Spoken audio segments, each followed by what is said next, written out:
You're welcome back to the Cocoa Digest Morning Show. If you're just tuning in, this is the Cocoa Digest Morning Show, and we're about to have our online news review. But before that, we have a comment here from our very own Obiba Wilson, and he says, "Your quote has really motivated me. I have unimaginable dreams, and now I'm going to pursue till I get it." Thank you so much, and good morning. Thank you, too, for your comment, and all the best in achieving all your unimaginable dreams. A good morning to you, too, Obiba Wilson. So, trending news officers, what's up? What's happening here in Ghana, or even in the world? In the world, a lot of things are happening, but let's limit ourselves to Ghana. Okay. Because next week, next week Saturday, and Ghana is going to decide to choose a new president. Yes, so we are all preparing. You could see the atmosphere is now Jerry people are preparing campaigns, going here and there. Interesting campaign songs coming out. And posts. You know, yesterday, I think some parts of Accra had, lights out.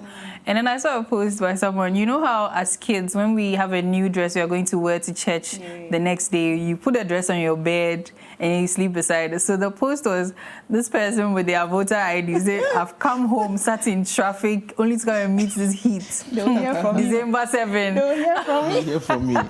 So apparently that's really the major thing in Ghana, that people are all equally waiting for 7th December, but notwithstanding, on the 2nd of December, that is special voting. Okay. Yes, so people should prepare, and all those involved should prepare that coming Monday, yes, they are supposed to go cast their Can you shed some light on the special voting for us? Yeah, so special voting will be done in the various constituencies or the district offices. So it's unlike what we do, go to our various polling station electoral area, but rather in the district offices. And it's going to be, those involved are the security officers, the media, meaning all those people who are going to be working on the day of election, that's 7th December.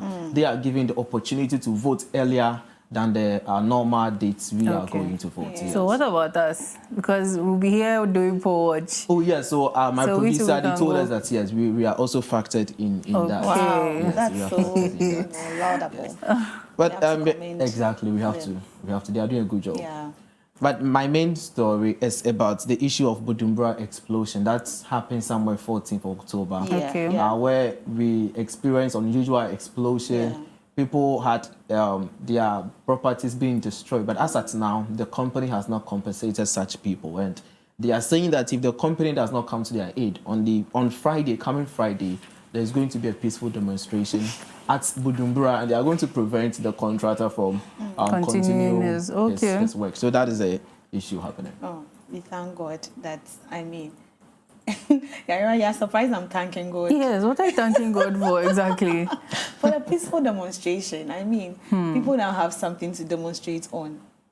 I'm just hoping that the company will compensate the affected individuals. But then it doesn't have to take people coming to protest before you do what is right. People understand in this country. You see, we spoke about love, last week and things. And as humans, yes, my actions have had repercussions. People's lives have been lost, or even property has been lost.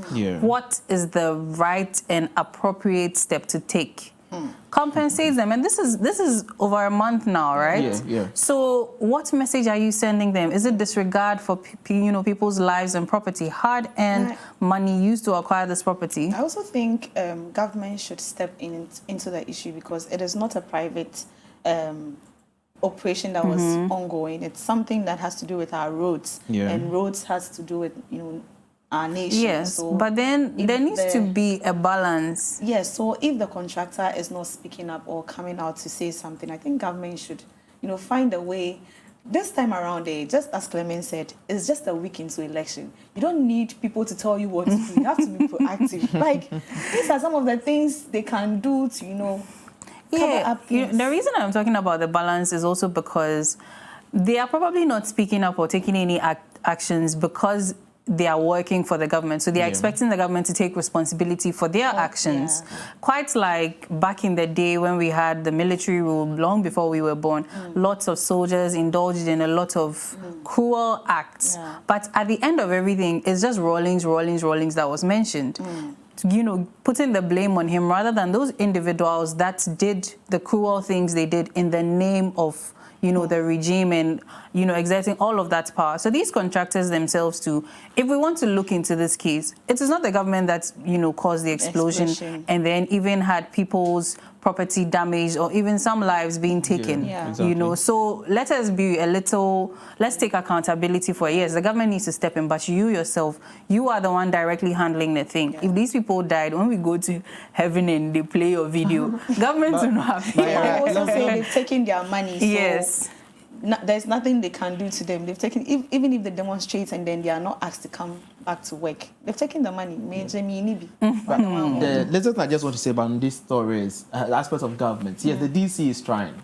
He has been going to the company for compensation for his people, but he says several attempts has failed. That the company is failing to release the funds to the affected people. So that is what he said. He has been calming down his people, but now it's unbearable for him. So he's just going to leave them to do whatever they want. So the government is intervening. That's on the side of the DC, Solomon Dakokwam. Yes, he's the one intervening for them. So basically, that's what's going on. And you know, with this upcoming protest too, there's a very thin line between peace and war. If these people are very agitated and, you know, they express that agitation by just destroying more things, like you were saying, you know, they said they would impede the progress of the work. So now they set, you know, their bulldozers and things on fire. Where are we heading towards? So they should take the peaceful protest as... The people of Bujumbura are very peaceful. Yes. We follow the story to an update. But they are peaceful. Kaswa, the way we know, the things we've heard of Kaswa. They are close.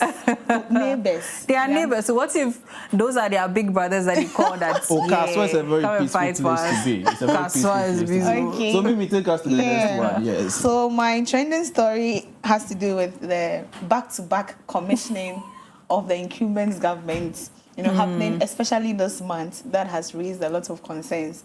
You know, every week, or let me say every 3 days, we hear of a commissioning. So we heard of Bank of Ghana, the new headquarters, Bank of Ghana. We heard the flower pots, you know, overhead. Or Clement, am I wrong? Oh, that's it. Yes. We also heard of, just, I think yesterday, the Tema in Padang railway line has also been commissioned. And there are so many, and even President Akufo-Addo is set to commission over 80 educational projects this month. I think they've done that. So, I mean, people are asking, what's happening? Why did they wait till now to commission all these projects? So the letter that I would say is, I would say that, one, they didn't wait till now. That is the time frame given to the project. So looking at the time frame given to the project, this is the suitable time. It was a strategy. That is why they are commissioning all the projects now. It's not. I don't think it's a plan thing. I don't think it's strategically really saying yes. Okay, so let me say this. Co-chair of the MPP's 2024 manifesto team, Sheila Battles, for the Housing and Infrastructure, and also MP for Ablekuma North, has defended her party on, you know, the recent commissioning of projects, and she said it is a way to highlight the party's achievement as the nation heads towards elections. If an MP is saying this, so you can't speak for people like that. Exactly, that's true. Because we are in a country where street lights only start working at most a month to elections. My neighbor... Roads are being constructed with months to election. With some, should I say rapidity? So rapidly. It is amazing. I mean, this is Ghana for you. It's already common knowledge that our politicians only they seem to be doing things for the country when it is going to benefit them or reflect in terms of votes. And as you know, as she has said it, she has put it very beautifully, but It's been sugar-coated, but let's be honest about this. These are the things going on here. They want people to see what they've done over the years. Exactly, exactly. And people always say that people have, how do I put it? Short memory. Short memory. Our very own ex-president, John Dramani Mahama, said that we have short memory. And so you always have to do things and let it stay in the minds of people. And that is what they are doing. They want their projects to be seen. But if you are doing the projects all at once in a very short period of time, why not do it throughout the year so that you have so much to Yes, there was this time reflect on. I sat and I was like, so this government, aside the free SHS, to be very honest, that was my reflection. I was like, what exactly have they really done? So I'm really surprised I'm seeing this commissioning. So it means they were working, just that... Yes. They've done a lot. The 1D, 1F projects.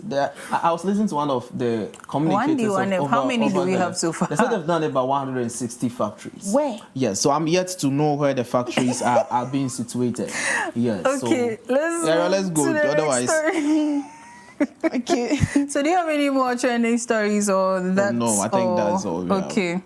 So what about your daily graphic, your digitalized newspapers?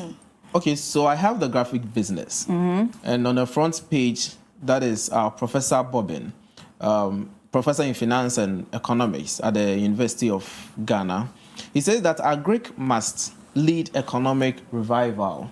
So according to Professor Bobbin, he's saying that if Ghana wants to go back to our old form, then we need to take agriculture very serious, because that is the only ways that we can get back to our old place. That is a country where we might be very respected, because he believes that in agriculture, we'll be able to process them and even export them to some companies, and it's going to earn us a lot. So that is basically what Professor Bobbin said. Okay. Miriam?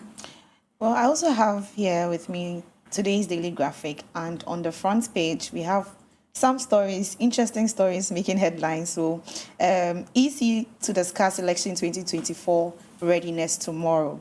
Chraj delivers mixed verdict on National Cathedral. You know, the National Cathedral has been trending for some time. We will come to that. Yeah. And also, police arrest 26 for toy gun related crimes. I even forgot to talk about this. It's really trending in Kumasi, and it is the new game, you know, and people are scared that what if, you know, evil people mix up to, you know, use the real guns to, because I saw on someone's status that this is my real pill, and the person took a shot of a real gun.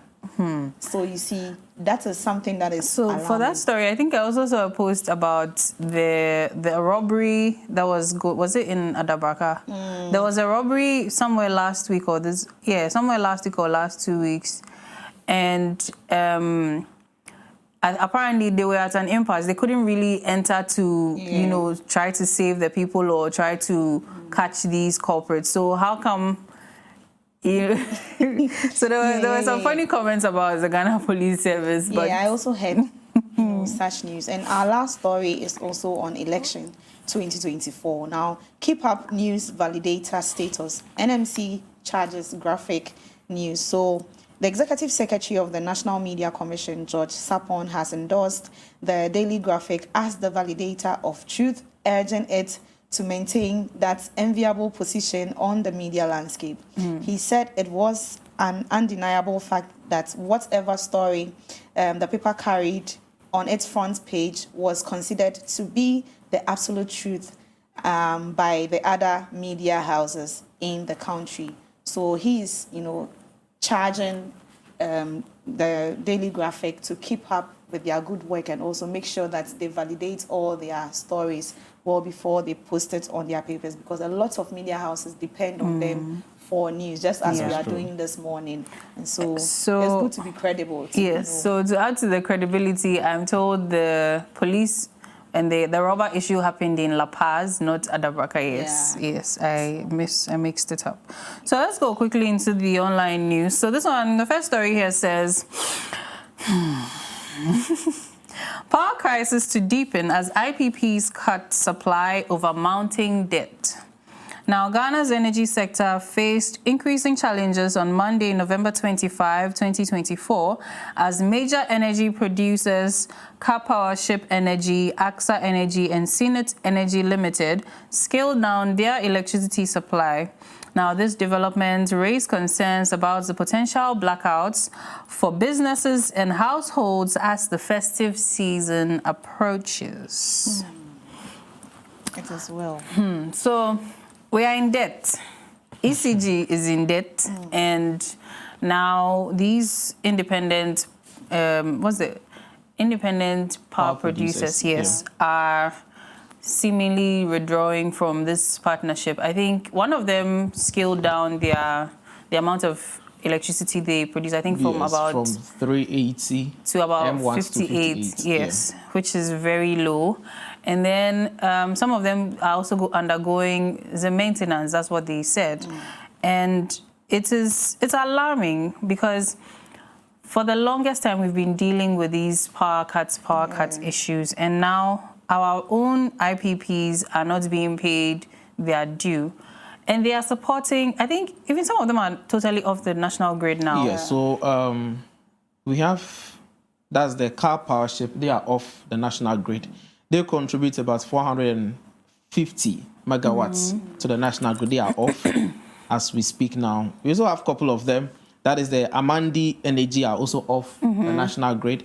But as at yesterday, around 3 p.m., is it Sonu Asogli? They have come back to the national grid, contributing about 560 megawatts to the national grid. They left somewhere December, but in the course of yesterday, Ministry of Finance released fund to them. Yeah. So they are back to the national grid. But the whole issue is, Yara, I wonder why, obligation, okay, you have obligation to pay Mimi and Yaira. So why don't you make provision for that? Why do you wait till the D-Day before these people come out to speak that we are taking our supply off before you make provision? That is one of my concerns, that the ECG and the Ministry of Finance, they are not making proactive, they are not, yes, let me use that word. Sorry That's to say. the right word. Yes, they are not being proactive in some of their ways. Because this Sonny Glow, as we are speaking, they went off somewhere December 2023. And you didn't settle them until yesterday when other power producers who decided to go off. That is when you settle their debts. Now, what of the, this one we are talking about now is from Turkey. That's the Car Powership. It's a subsidiary of one Turkey company. They are producing power to us. So if these people also now, they've decided not to come again and they've cut off their supply, you are now going to have discussions with them for them to come back to give us power again. What happens if by then they've also turned outside or looking to other companies? Because other countries, they are the same people supplying Iraq power. They are the same people supplying other countries to powers because of their ship. They are using ship. And as we speak, the ship is, one is in Tama, one is in Takrady. They are these two people supplying us power. So, Yara, the whole issue, I think that ECG and Ministry of Finance need to step up their work in terms of this issue that we are facing. Because in 2014, 2015, 2016, we experienced the issue of doomsday and a lot of things happened in this country. Looking at now, we are moving to election and also specifically Xmas, that most of us need power to do whatever we need to do. Now, our national grid has been reduced by 850 megawatts. So this 850 megawatts, if demand for electricity goes very high, what happens? We are going to have a lot of power shortages. I'm not surprised people are saying that they experienced light out or power shortage yesterday. These are some of the outcomes. I also followed this story keenly, and I came to the realization that people in turn are calling for a privatization of the ECG because they believe that is the only way that we can solve this whole, financial debt issues we've been having as a country. But I want to disagree with that because, privatizing a state-owned enterprise and is really the whole country. You get it. And ECG just distributes the electricity, right? We have Gridco and VRA. VRA being the producers, Gridco being the transmitters, and then ECG just, distributes. So why don't we invest in ECG or the transmissions of electricity rather than, you know, trying to sell it off to a private company to take charge. That's one of the concerns that people are raising, that if we're always going to be facing power outages here and there, why don't we give it out to a private? But that is not the way to go. Personally, that is not the way to go. I also was thinking about how we tend to get loans and grants from the IMF, World Bank. Yes, we don't particularly hear the full story of what these monies are used for, but if we could add or factor in these kinds of issues into these loans, where we use these monies, you know, acquired to offset at least 50% of these, because of course we can't use all the money given to us to cater to the needs of the country for only ECG, but if we factor in some of these things where we are trying to alleviate some of the problems, we will move forward. Because a whole national grid now needs some sort of crutches from private or, IPPs to help distribute power to the whole nation.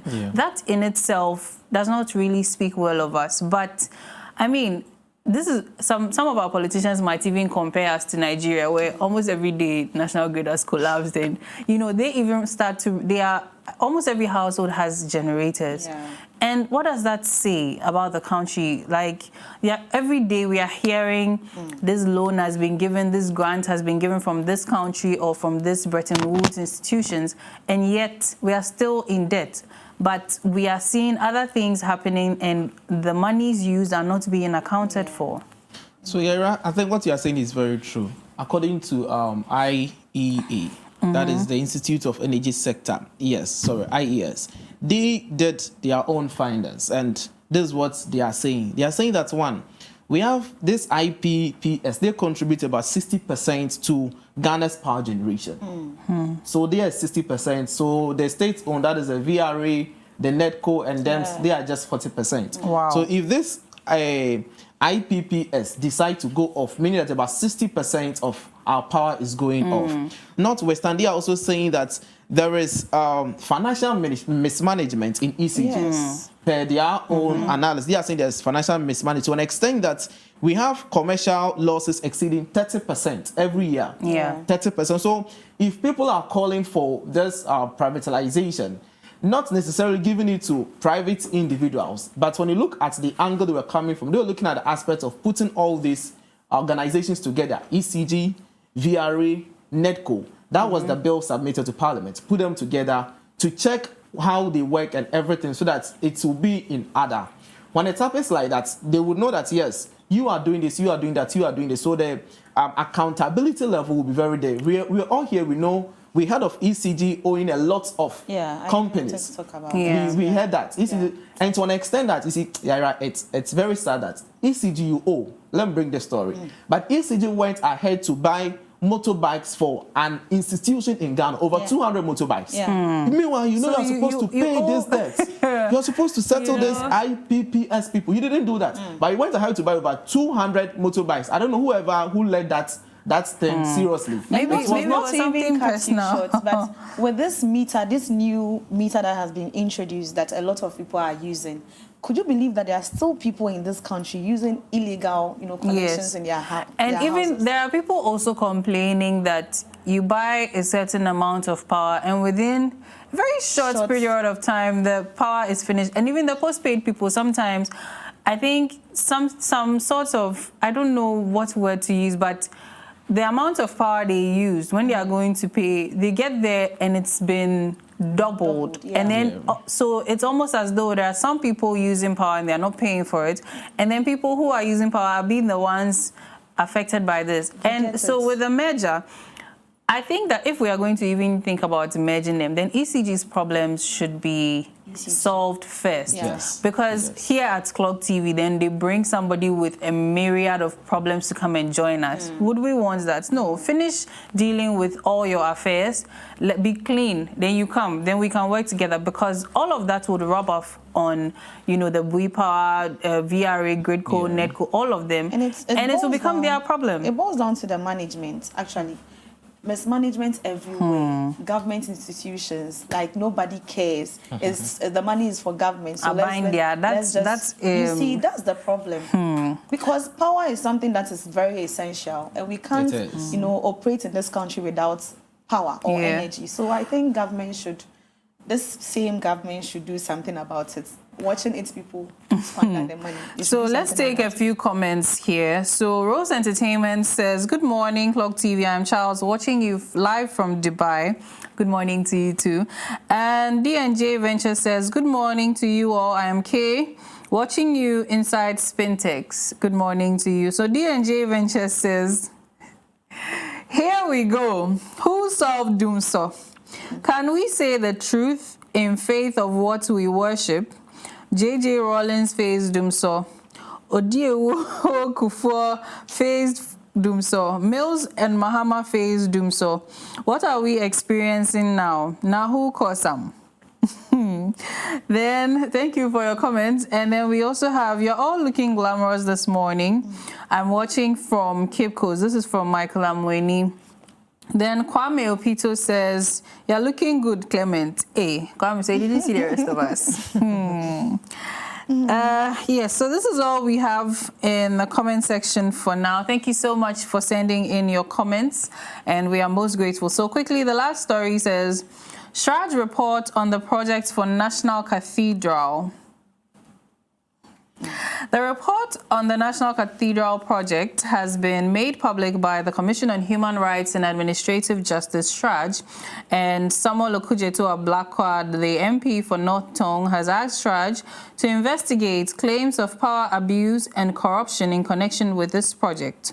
The Commission also recommends that the Board of the Public Procurement Authority step in and terminate the National Cathedral's construction contract with Ribade Company Limited, as it has the authority to do so under the Procurement Act after finding that the contract awarded to Ribade Company Limited is void ab initio for being entered into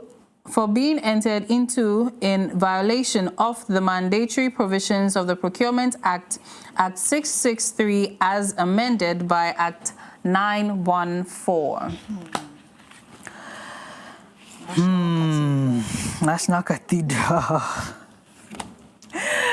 Take us away, please. Mimi, this story, I just don't know what to say, but say something. Yes, this National Cathedral issue has been in the system for quite long.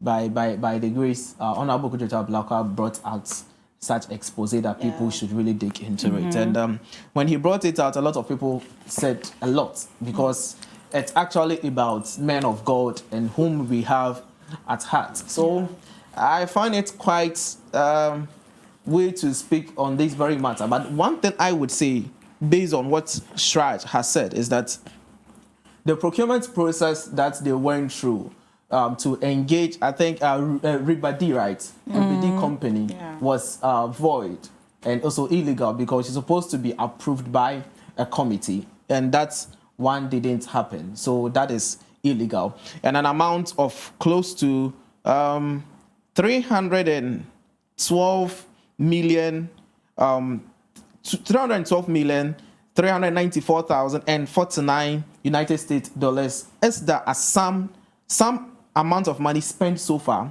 on this National Cathedral, and the only thing they can account for is, I just want to read what Chraj said, is the consultancy process, is the what we can see over there. And if we have the picture, we can. That's the current swimming pool we have in Ghana. The symposium that they had, and also meetings that they organized. Oh, this is what Chraj said. This is not what I'm saying. This is the findings. But this is the findings of Chraj. So as a matter of fact, it means a lot of things need to be looked at in the process of the Board of Trustees. And we will leave it here because Chraj said that the Attorney General should pick it up and investigate the various members involved. Especially, he mentioned a couple of men of God, of which we all know, the Church of Pentecost, they are chairman. He mentioned our own Archbishop, a lot of them. But notwithstanding Archbishop Eastwood, Anaba, all of them resigned from the board before this incident happening. But Yaira, this issue is a national concern issue because President Akufo-Addo promised the people of Ghana that he is not going to use public funds in this very project. But to our surprise, per the observation and findings of Chraj, an amount was used from public coffers, which was issued or paid by controller. Authorized by Ministry of Finance. Controller made a payment to the Board of Trustees. So the question is, what were they trying to communicate to Ghanaians? Was it a political agenda? To an extent that now you have also involved the various religious leaders in this very act. Wow. Seriously, and I speak out of pain, but it's very bad. Yes, it is. If you know what you are doing, you promise God to do. It's not what you want to do. Why do you then have to involve the men of God who are in place of God in Ghana? Because they believe that if they do that, we are going to believe the process they are going to take us to. But you see, it's God. I always say that God is not lefty. He always exposes. We were criticizing Okudeta Blackwell from day one, but now Chraj findings have proven the right thing. So Yara, I will leave this issue here. So my problem also so as it stated here, so the contract, they said, going into the contract awarded it to Ribade Company Limited or Ribadi is void ab initio, which means from the beginning. So if this contract was void from the beginning, why have we waited so long? Why has so much money been spent? I remember, I think we had this lady, she used to be Joyce Rekubrobe. I don't remember her new name now. In an interview where she was saying that they are still paying the workers, even though they are not working. And it's very worrying that why has all of this happened? Why has so much time passed? That's so amazing. Before now there is investigation. Someone to investigate into the issue. No, we are a democracy. And if our president is initiating something, you know, entering into contract with certain parties and taking certain initiatives, and we know that it is in violation of something, we should be able to speak up. We should be able to prevent him from... That's true. According to Honorable Okudeta Blackwell, when he realized this wrong happenings in the dealings of the Board of Trustees, he quickly went to them. He told them that the path you are turning is not the right. So come to Parliament for approval before you continue with other things. He said he tried so many times, but... So he was the only one among how many political leaders we have in this country? That issue. And I think he even raised the issue of this man. He has two names. that one, let's leave it. So it seems as though he's the only one gunning for accountability and things like that.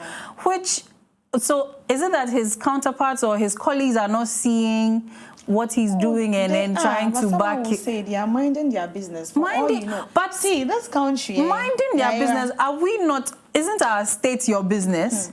Look at this amount of money that has been spent, and it is from public, you know, coffers. So I think he had a lot of people backing him, but you see, in he the was fight, the face. Yes, you used to get one person to be he the sent his face to the police station to be slapped there. Yes, so the rest. But honestly, if you are our leaders, you are here to represent us, our welfare, and you are the ones, or your colleagues are doing something bad that will jeopardize our welfare, and you're not saying anything, or you are, there's a term, you know, it's like, you don't want to, then to what end, to what end are you being our leaders this time? The most painful aspect of all this is, aside the amount of money, should I use spent or, sorry to say, wasted so far, they also end up destroying state property. The lawyers and judges bungalow, we had a lot of buildings there that they are now used. The total land they are using now is 9 acres. 9 acres.